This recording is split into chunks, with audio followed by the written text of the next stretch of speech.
Hello students, last video में हम लोगों ने लॉ ऑफ ग्रेविटेशन को पढ़ा था, ठीक है, और एक फॉर्मूला भी हम लोगों ने डिराइव किया and that formula was F is equal to G m1 into m2 upon r square. ये फॉर्मूला हम लोगों ने डिराइव किया था, आप सबको याद होना चाहिए, ठीक है। Dear students, what is force here? Force क्या है यहाँ पे? ग्रेविटेशनल फोर्स, दो ऑब्जेक्ट के बीच में लगने वाला फोर्स। हमने ये पढ़ा है कि ग्रेविटेशनल उन सभी ऑब्जेक्ट्स में लगता है जिन ऑब्जेक्ट के पास मास होता है। तो आपके माइंड में एक क्वेश्चन जरूर आना चाहिए कि ह्यूमन बीइंग के पास भी तो मास होता है, तो क्या उनके बीच में भी ग्रेविटेशनल फोर्स लगता है? ऑफ कोर्स लगता है। But dear students, gravitational force is the weakest force in the nature, ठीक है। ये नेचर में सबसे वीकेस्ट फोर्स है। तो जब स्मॉल मास के बीच में ये जो फोर्स लगता है तो उसकी वजह से ऑब्जेक्ट्स में कोई मोशन नहीं होता है, ठीक है। बट अगर मास लार्ज हो जाए तब हम वहां पे मोशन को देख सकते हैं, ओके। देखिए, सबसे पहले हमने ये फॉर्मूला डिराइव किया और यहां पे हमने देखा कि F जो है वो inversely proportional to R square है। क्लियर? यहां से अगर हम एक केस लेके चले, what is that? If distance is half. कौन सी डिस्टेंस? हमने जो भी दो ऑब्जेक्ट लिए हैं, अगर उनके बीच की डिस्टेंस को हाफ कर दिया जाए तो फोर्स पे क्या इफेक्ट पड़ेगा? ओके, फोर्स पे क्या इफेक्ट पड़ेगा? तो देखते हैं हम इस केस को। तो हमें पता है कि फोर्स क्या होता है। Force is G m1 m2 by r square. Clear? जब हम डिस्टेंस को हाफ कर देंगे, मींस जो r है उसको हम क्या कर देंगे? हाफ। तो फोर्स क्या होगा? चेंज होगा। कितना चेंज होगा अभी देख लेते हैं। जब डिस्टेंस को चेंज करेंगे तो एक नया फोर्स आएगा, इसको हमने नाम दे दिया F dash. Clear? And G m1 into m2 by r is the distance. r को हमें क्या लेना है? r बाई 2, तभी तो हाफ होगा वो, r बाई 2। तो डियर स्टूडेंट, r बाई 2 कितना हुआ? मींस r बाई 2 का स्क्वायर कितना हो? आप सभी बता सकते हैं कि F डैश कितना है आपके पास? देखिए, G m1 into m2 by r square by 4। क्या हम ऐसा लिख सकते हैं? ऑफ कोर्स लिख सकते हैं। देखिए, तो F डैश हमारे पास कितना है? F डैश की वैल्यू डियर स्टूडेंट्स जो आपके पास आई है, तो 4 जो है वो कहां चला जाएगा? ऊपर। तो 4 into G into m1 into m2 by r square लिख सकते हैं ऐसा। अब ये जो हमारे पास क्वांटिटी बन रही है, क्या ये फोर्स नहीं है? देखो, ये G m1 m2 by r square किसके इक्वल है? फोर्स के इक्वल। तो ये कंप्लीट किसके इक्वल आएगा? फोर्स के इक्वल ही तो आएगा। तो F डैश को हम क्या लिख सकते हैं? 4F लिख सकते हैं। इसका मतलब जो नया फोर्स आया वो पहले से 4 टाइम्स ज्यादा है। इसका मतलब अगर हम डिस्टेंस को कम करते जाएंगे तो उससे क्या होगा? Force between two object will be increase. देख सकते हैं यहां पे हमने डिस्टेंस को हाफ किया था। डिस्टेंस को हाफ किया तो हमने क्या देखा कि जो हमारे पास नया फोर्स आया है, न्यू फोर्स, उसकी वैल्यू 4 टाइम्स इंक्रीज हो गई। 4 टाइम्स इंक्रीज। अगर हम यहां पे एक दूसरा केस देखें, if distance is double, distance is double, अगर डिस्टेंस को हम डबल कर देते हैं तब जो हमारे पास फोर्स आएगा दोनों ऑब्जेक्ट्स के बीच में, उसकी वैल्यू क्या रहेगी? तो सेम स्टेप्स हम फॉलो करते हैं। We know what we know, force की वैल्यू पता ही हमें। F is equal to G m1 into m2 by r square. तो डिस्टेंस को डबल करना है, मींस यहाँ पे r है डिस्टेंस, इसको डबल करना है। तो हमारे पास एक नया फोर्स आएगा F डैश। देखो, हमने यहाँ पे आर को चेंज किया है तो ऑब्वियस सी बात है एफ भी तो चेंज होगा, तो नया एफ को हमने क्या माना है, एफ डैश माना है। तो यहां आपके पास जो वैल्यू आई वो आएगी G into m1 into m2 and r is 2r square. भाई डिस्टेंस को डबल करेंगे तो हमारे पास पहले डिस्टेंस क्या थी r, और डबल करेंगे तो कितना होगा, 2r ही तो होगा, और हाफ करेंगे तो पहले r की हमारे पास डिस्टेंस बाद में कितनी होगी, r बाई 2। सिंपल। तो यहाँ पे हमारे पास जो नया फोर्स आएगा एफ डैश वो कितना आएगा, देखो जी m1 into m2 by 4r square. लिख सकते हैं क्या ऐसा, लिख सकते हैं ऐसा, ऑफ कोर्स लिख सकते हैं, जी m1 m2 upon 4r square. देखिए ये जो हमारे पास क्वांटिटी बन रही है ये क्या है, यस ये वही फोर्स है, यही फोर्स है ना। तो हम लोग क्या लिखेंगे इसको, F बाय 4। तो आप देख सकते हैं माय डियर स्टूडेंट्स, जो नया फोर्स आया है वो पहले वाले फोर्स से 4 टाइम लेसर है, F बाय 4। तो ये दोनों कंडीशन आपको क्या बताती है, दोनों कंडीशन ये बताती हैं कि अगर हम दो ऑब्जेक्ट जो r डिस्टेंस पे रखे हैं उनकी डिस्टेंस को अगर इंक्रीज करते हैं तो उनके बीच में लगने वाला ग्रेविटेशनल फोर्स डिक्रीज होगा। अगर हम उनके बीच की डिस्टेंस को कम करते जाएंगे तो उससे क्या होगा, उनके बीच में लगने वाला फोर्स इंक्रीज होता जाएगा। हमने एग्जांपल से देखा भी है कि हमने डिस्टेंस को कम किया, हमने r से r/2 किया, तो हमने क्या देखा, जो हमारे पास फोर्स आया new force that is F dash, वो 4 टाइम्स लार्जर था पहले वाले फोर्स से। ऑन द अदर हैंड हमने जब ये देखा कि डिस्टेंस को हमने क्या किया, डबल, जब डिस्टेंस को डबल कर देंगे तो फोर्स की वैल्यू क्या आएगी, 4 time lesser, means F by 4। Clear, clear, okay. Next इसका पॉइंट देखते हैं। देखिए हमने जो फॉर्मूला लिखा था F is equal to G m1 into m2 by r square. आप सभी को पता है, मैंने पिछले लेक्चर में भी आपको बताया था कि जो g हमारे पास वो ग्रेविटेशनल कांस्टेंट है। जब हम साइन ऑफ प्रोपोर्शनैलिटी को उठाते हैं तो कोई ना कोई कांस्टेंट हमें लेना पड़ता है, और हमने यहाँ पे क्या लिया, ग्रेविटेशनल कांस्टेंट। इसकी वैल्यू आप सभी को याद है, and that is 6.67 10⁻⁻11 newton metre square पर केजी स्क्वायर। क्लियर, ये आपके पास ग्रेविटेशनल कांस्टेंट की एक न्यूमेरिकल वैल्यू है, और ये हमारे पास क्या है, न्यूटन मीटर स्क्वायर पर केजी स्क्वायर। ये ग्रेविटेशनल कांस्टेंट की यूनिट है। मैंने आपको पिछले लेक्चर में कहा भी था कि ये यूनिट आपको निकाल के दिखानी है। जिन स्टूडेंट्स ने ट्राई किया है वेल एंड गुड, जिन्होंने ट्राई किया बट उनका सही आंसर नहीं आया वो यहां पे देख लीजिए।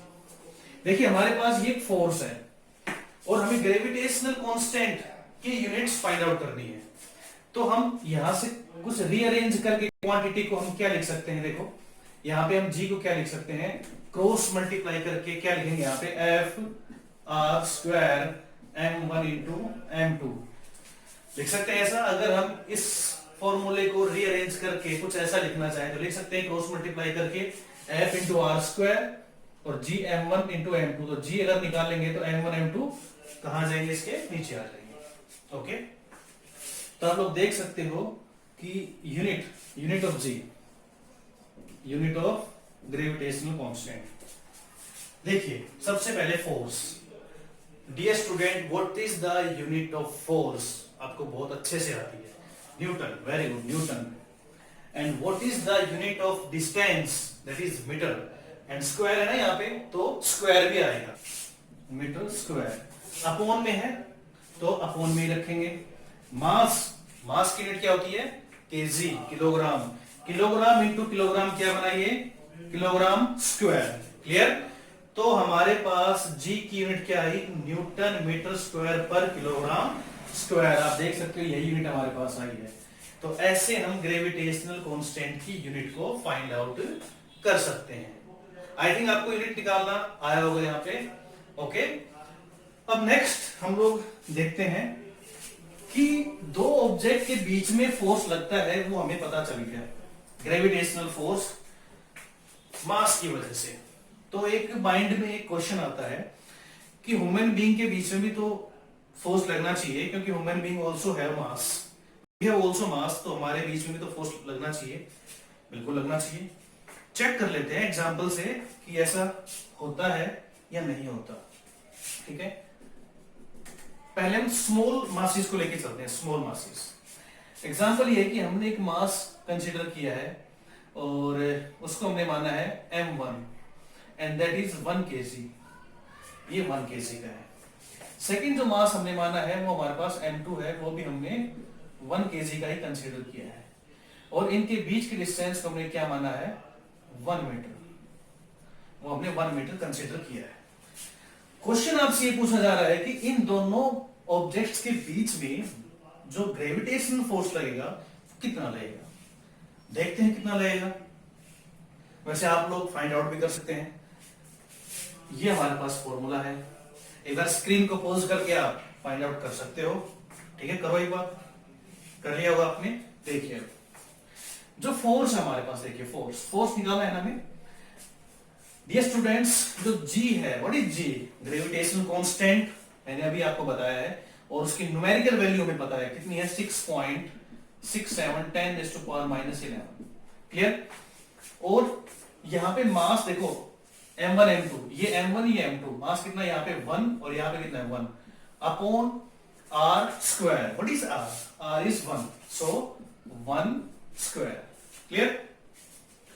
तो यहाँ पे जो फोर्स की वैल्यू आएगी देखो कितनी आएगी, यहाँ पे 1 बनेगा, ये 1 into 1 1, सो 6.67 10⁻⁻11 न्यूटन, ये हमारे पास इन दो ऑब्जेक्ट के बीच में फोर्स आ गया। ठीक है, सिंपल था, बहुत सिंपल है। बट यहाँ पे एक बात जो हमें नोटिस करनी है, वो बात क्या है? वो बात ये है कि यहाँ पे जो फोर्स है वो देखिए 10⁻⁻11 में है, and you can imagine it, कितना स्मॉल फोर्स हो सकता है। 10⁻⁻11, that is very very small force, extremely small force. Okay, extremely small force 10⁻⁻11, तो आप इमेजिनेशन कर सकते हैं कि कितना कम होगा। ठीक है, तो इतना कम फोर्स लगता है इन दो ऑब्जेक्ट के बीच में जिनका मास 1 kg है। तो इतना कम फोर्स मींस फोर्स तो लग ही रहा है, फोर्स तो लग ही रहा है। ये वाला ऑब्जेक्ट उसके पास भी मास है, ये वाला ऑब्जेक्ट इसके पास भी मास है, ये इसको अट्रैक्ट करेगा अपनी तरफ और ये इसको अट्रैक्ट करेगा अपनी तरफ। मींस m1 को अट्रैक्ट करेगा m2 और m2 को करेगा अट्रैक्ट m1, क्योंकि दोनों के पास ही फोर्स है। तो अट्रैक्शन तो दोनों में है, बट फोर्स कितना लग रहा है, ये इतना फोर्स लग रहा है, जो कि बहुत ही कम फोर्स है। तो ये दोनों एक दूसरे की तरफ मूव नहीं होंगे। इन प्रैक्टिकल एप्लीकेशन आप देख सकते हो, मार्कर और इसकी जो टैब है, ठीक है, इन दोनों के बीच में ग्रेविटेशन फोर्स है क्योंकि दोनों के पास मास है, बट ये दोनों मूव नहीं करेंगे, क्योंकि gravitational force is the weakest force in the nature. Nature का सबसे वीकेस्ट फोर्स ग्रेविटेशनल फोर्स होता है। ठीक है, यहां पे हमने देखा कि दो ऑब्जेक्ट जिनके पास 1 kg मास है, डिस्टेंस उनकी 1 मीटर है, तो उनके बीच में जो फोर्स लगेगा ग्रेविटेशनल, वो ये लगेगा, that is the gravitational force between these two objects. अब एग्जांपल को चेंज करते हैं, देखिए एक सेकंड एग्जांपल हम लोग देखते हैं। सेकंड एग्जांपल में हम लोग क्या करेंगे, एक ऑब्जेक्ट को तो स्मॉल लेंगे और एक ऑब्जेक्ट को एक बिगर ऑब्जेक्ट लेंगे। कंसीडर करते हैं कि हमारे पास मान लो एक अर्थ है, अर्थ, ठीक है, और अर्थ के ऊपर एक ऑब्जेक्ट रखा है स्मॉल मास का, ये हमने कंसीडर किया है, this is our imagination diagram. और इसको हमने नाम दिया m1, इसको नाम दिया m2, ये 1 kg की है, ये जो ऑब्जेक्ट है 1 किलोग्राम का है। अर्थ का मास एक कांस्टेंट वैल्यू होती है, पता है, आई थिंक आपको पता हो। इसका जो मास होता है वो होता है 6 × 10⁻24 kg, ये अर्थ का मास होता है। ठीक है, अब देखिए इन दोनों के बीच में क्या निकालना है, फोर्स निकालना है। तो फोर्स का फॉर्मूला तुम्हें पता ही है, we know what we know, force G m1 into m2 by r square. Clear? Capital G is the gravitational constant. We know very well about it, and its value is 6.67 10 raised to power minus 11. And what is m1? This is 1. What is m2? 6 into 10 raised to power 24. And what is r? Yes, r देखिए r. अब ये जो object है इसके और अर्थ के बीच की जो डिस्टेंस है, देखो डिस्टेंस हम लेते हैं सेंटर टू सेंटर। तो यहां पे हमें पता है कि जो अर्थ की रेडियस है, अर्थ की रेडियस कितनी होती है, अर्थ की रेडियस होती है 6400 kilometre. This is the radius of earth. Okay, तो हम इसके सेंटर से और अर्थ के सेंटर तक की डिस्टेंस लेंगे जो कितनी होगी, अप्रोक्सीमेट 6400 किलोमीटर। इसको मीटर में चेंज कर लेते हैं तो ये आएगा 6.4 into 10 raise to power 6 metre. Clear, लिख सकते हैं साहब? ठीक है, इन दोनों के सेंटर के बीच की डिस्टेंस कितनी होगी, अर्थ के और इस ऑब्जेक्ट के 6.4 इंटू 10 रेज़ टू पावर 6 लिख देते हैं। 6.4 इंटू 10 रेज़ टू पावर 6 का square. On solving this quantity we will get 9.8 newton. जब इसको हम सोल्व करेंगे तो हमारे पास क्या वैल्यू आएगी, 9.8। आप सभी को सोल्व करना है, अगर कोई प्रॉब्लम आती है तो आप मुझसे कहना, ठीक है, मैं आपको सोल्व करके भी दिखाऊंगा। सिंपल आप लोग सोल्व कर सकते हैं, वेरी इजी। 9.8 न्यूटन। आप इन दोनों फोर्स को कंपेयर कीजिए। देखिए यहाँ पे power 10 raised to power minus 11, that is very extremely small force. ये कुछ कंसिडरेबल फोर्स है। 9.8 न्यूटन मींस कुछ ना कुछ यहाँ पे फोर्स है। 9.8 न्यूटन मींस अगर ये मार्कर या इसके अलावा कोई और ऑब्जेक्ट होता जिसका मास 1 kg होता, अगर मैं उसको ड्रॉप करता तो अर्थ उस पर कितना फोर्स लगाती, 9.8 न्यूटन। देख सकते हो कि 1 kg के मास पे जो अर्थ है वो कितना फोर्स लगा रही है, 9.8 न्यूटन। हमने यहाँ पे इन दोनों को कंपेयर करके ये एनालाइज किया कि स्मॉल ऑब्जेक्ट के बीच में फोर्स बहुत ही कम लगता है, जो कि हमने पिछले लेक्चर में देखा था कि फोर्स जो है वो डायरेक्टली प्रोपोर्शनल होता है product of their masses. Means अगर इनका मास बहुत कम है तो फोर्स भी क्या रहेगा, बहुत ही कम। और अगर मास की वैल्यू ज्यादा होती है तो फोर्स भी क्या होगा, ज्यादा, क्योंकि दोनों आपस में डायरेक्टली प्रोपोर्शनल है। डायरेक्टली प्रोपोर्शनल में क्या होता है, एक क्वांटिटी को इंक्रीज करेंगे तो दूसरी क्वांटिटी भी क्या होगी, इंक्रीज होती है। तो यहाँ पे हम लोग इसको देख सकते हैं, जैसे हमने मास को बढ़ाया फोर्स की वैल्यू बढ़ गई। यहाँ पे आप देखो मास क्या है, दोनों 1 kg के हैं, तो यहाँ पे फोर्स कितना है, देखो 10 raised to power minus 11 की फॉर्म में आ रहा है, मतलब ये बहुत ही कम फोर्स है।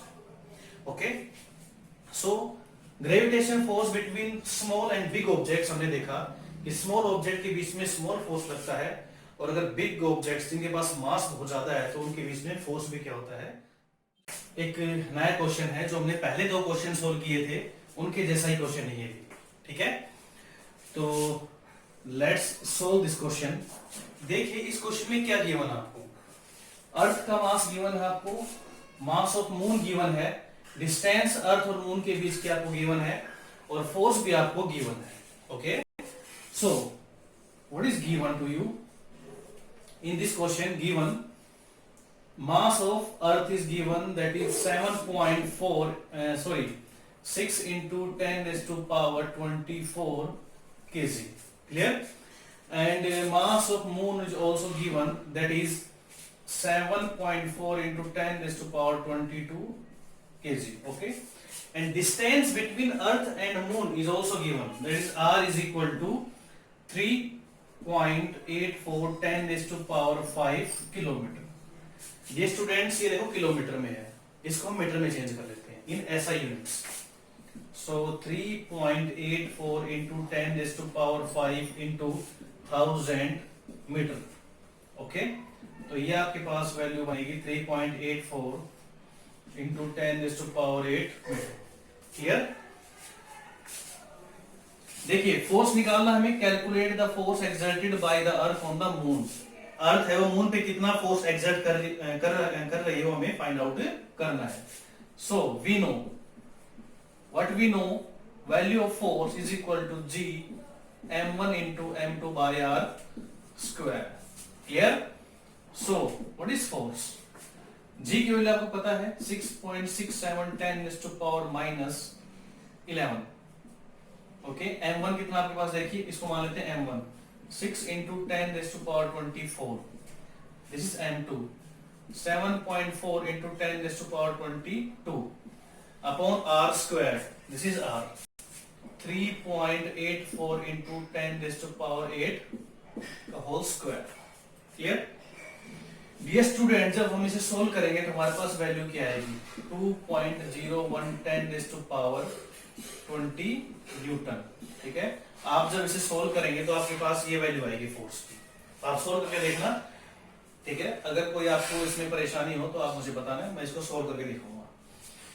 देखो यहाँ पे नोट करने वाली बात क्या है कि जो 10 raised to power 20 ये जो रेंज है, ये एक बहुत ही बड़ी रेंज है. 10 raised to power 20 means earth और मून के बीच में लगने वाला फोर्स है वो बहुत ही ज्यादा है.